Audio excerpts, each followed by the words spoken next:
Assalamualaikum warahmatullahi wabarakatuh. Tabipun. Halo semua. Bagaimana kabar kalian?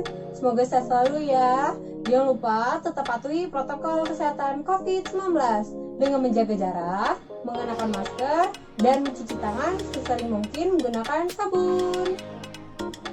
Baiklah, kali ini kami akan membahas mengenai tantangan kurikulum 2013 dan sebab kurikulum harus mengalami revisi oleh kelompok 6 yang beranggotakan saya sendiri, Sakti Rama Junita, NPM 19530230003 sebagai pemateri pertama, Lutfia Zahra Sania Ahmad, NPM 19530230005 sebagai pemateri kedua, Viva Arianti Vira Febri Afifa, NPM 19130230011 sebagai pemateri ketiga, dan Fadila Octavio, NPM 19530230007 sebagai pemateri keempat.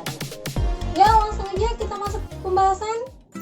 Apa saja sih tantangan yang dihadapi kurikulum 2013 dalam pengimplementasiannya? Pada awal diimplementasikan di kurikulum 2013, memang telah menuai banyak kontroversi. Penyiapan kurikulum 2013 dinilai terlalu terburu-buru dan tidak mengacu pada kajian yang sudah matang berdasarkan hasil KTSP. Kurikulum 2013 pun kurang memperhatikan kesiapan satuan pendidikan dan guru.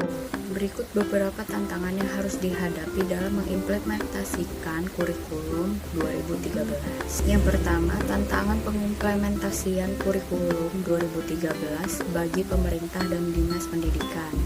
A. Keterlambatan pendistribusian buku. Jika buku guru dan buku siswa dalam pendistribusiannya ada masalah, maka proses pembelajarannya pun terhambat karena buku adalah sumber belajar instruksional yang telah dirancang oleh pemerintah dalam pengimplementasian kurikulum 2013. B. Kendala dalam pengimplementasian nilai. Penilaian yang ada dalam K13 ini merupakan hal yang baru bagi guru dan guru memerlukan waktu yang cukup lama untuk menyesuaikan dirinya dan memproses hasil pembelajaran siswa. Panduan penilaian yang telah diberikan oleh pemerintah pun kurang memberikan pemahaman secara detail dalam penerapannya. Selanjutnya, tantangan pengimplementasian kurikulum 2013 bagi guru. Tantangan terbesarnya adalah bagaimana guru melaksanakan pembelajaran sesuai dengan standar proses dan standar penilaian pada K13 tersebut. Dalam proses pembelajaran, guru harus membuat perencanaan dan melaksanakan pembelajaran dengan pendekatan saintifik. Pendekatan saintifik ini bukan hal yang mudah karena guru maupun murid sudah terbiasa dengan metode ceramah. Selanjutnya adalah tantangan pengimplementasian kurikulum 2013 bagi institusi atau yayasan. Pembelajaran K13 ini membutuhkan sumber-sumber yang aktual dan tidak hanya berupa tekstual, sehingga update pengetahuan sangatlah penting dalam menciptakan pembelajaran yang baik. Oleh karena itu, sarana dan prasarana dalam K13 seperti buku-buku, internet, itu merupakan tantangan tersendiri bagi pihak yayasan. Selanjutnya yaitu tantangan kurikulum 2013 bagi siswa dan juga orang tua murid. Tantangan kurikulum 2013 bagi siswa terletak pada kesulitan yang terjadi dalam metode dan pendekatan yang digunakan. Jadi pendekatan dan metode yang digunakan dalam kurikulum ini sangatlah berbeda dengan kurikulum sebelumnya. Pendekatan saintifik pada kurikulum 2013 yang digadang-gadang dapat mampu membuat siswa menjadi lebih aktif, nyatanya justru membuat siswa menjadi bingung dan akhirnya membuat mereka tidak aktif dan lebih pasif. Keberhasilan kurikulum 2013 tidak lepas dari peran orang tua, di mana peran kerjasama antara guru dan juga orang tua murid dapat memperbesar terjadinya peluang keberhasilan implementasi kurikulum 2013. Tetapi dalam kenyataannya, kurikulum 2013 ini dapat membuat beberapa wali murid itu mengalami kebingungan karena karena materinya atau bahan ajarnya tidak sesuai dengan kurikulum yang sebelumnya, sehingga orang tua perlu adaptasi ketika mendampingi anaknya belajar. Selain itu, laporan penilaian yang berbeda juga cukup membingungkan orang tua, di mana orang tua memerlukan waktu beberapa saat untuk mampu memahami laporan penilaian yang diberikan oleh guru terhadap anaknya. Sebab kurikulum mengalami revisi. Secara teoritik, keberhasilan suatu kurikulum ini memerlukan proses yang cukup panjang, mulai dari kajian, penelitian, keidealan suatu kurikulum itu cocok atau tidak dengan negara Indonesia, dan kemudian lanjut ke pelatihan-pelatihan tenaga pendidik, persiapan prasarana dan sarana pembelajaran, menyiapkan alat-alat media pembelajaran seperti penilaian, buku, dan lain-lainnya. Kurikulum 2013 ini diharapkan mampu membuat masyarakat Indonesia atau usia-usia produktif ini memiliki pemikiran yang produktif, kreatif, inovatif, aktif, efektif, dan selalu menggunakan sikap terampil dan juga pengetahuan yang memiliki integritas tinggi.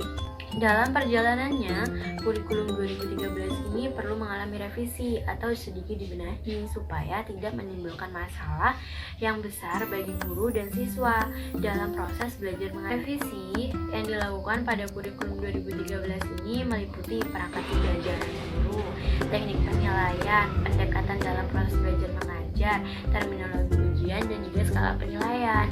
Kenapa hal tersebut banyak direvisi? Karena pada awal kemunculan 2013, hal-hal tersebutlah yang cukup merepotkan atau menjadikan tantangan bagi guru dan siswa, sehingga hal tersebut harus direvisi atau diubah guna disesuaikan dengan keadaan supaya pelaksanaan pengimplementasian kurikulum ini dapat berjalan dengan baik.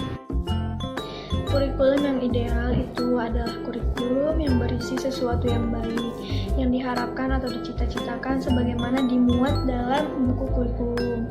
Pengembangan kurikulum 2013 ini ditentukan pada penyempurnaan pola pikir, penguatan tata kelola kurikulum, pendalaman dan perluasan materi, penguatan proses pembelajaran, dan penyesuaian beban belajar agar dapat menjamin kesesuaian antara apa yang diinginkan dengan apa yang dihasilkan. Kurikulum mengarahkan kepada pendidik untuk membelajarkan peserta didik agar dapat memiliki potensi yang diisi berdasarkan nilai-nilai pembentuk karakter secara holistik. Adapun pemberdayaan potensi tersebut mencakup 4 dimensi.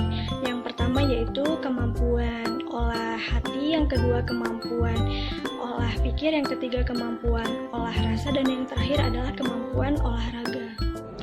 Dalam implementasi kurikulum 2013 ini diperlukan komitmen guru dalam melaksanakan tugas pokok dan fungsinya untuk benar-benar mengembangkan aspek 4 dimensi kompetensi guru, yaitu pedagogi, kompetensi kepribadian, kompetensi profesional, dan kompetensi sosial.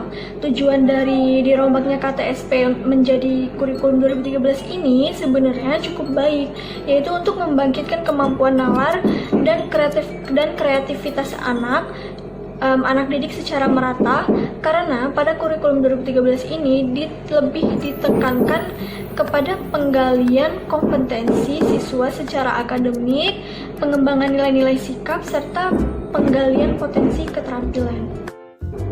Jadi kesimpulannya adalah dalam pengimplementasiannya, kurikulum 2013 ini mengalami beberapa tantangan yang muncul dari berbagai pihak. Kurikulum 2013 ini dalam kenyataannya memang harus mengalami revisi untuk menyesuaikan keadaan dan perkembangan zaman. Dan juga dalam keidealannya, kurikulum 2013 ini sudah cukup ideal untuk saat ini, karena sudah memiliki beberapa kelebihan dibandingkan dengan kurikulum sebelumnya.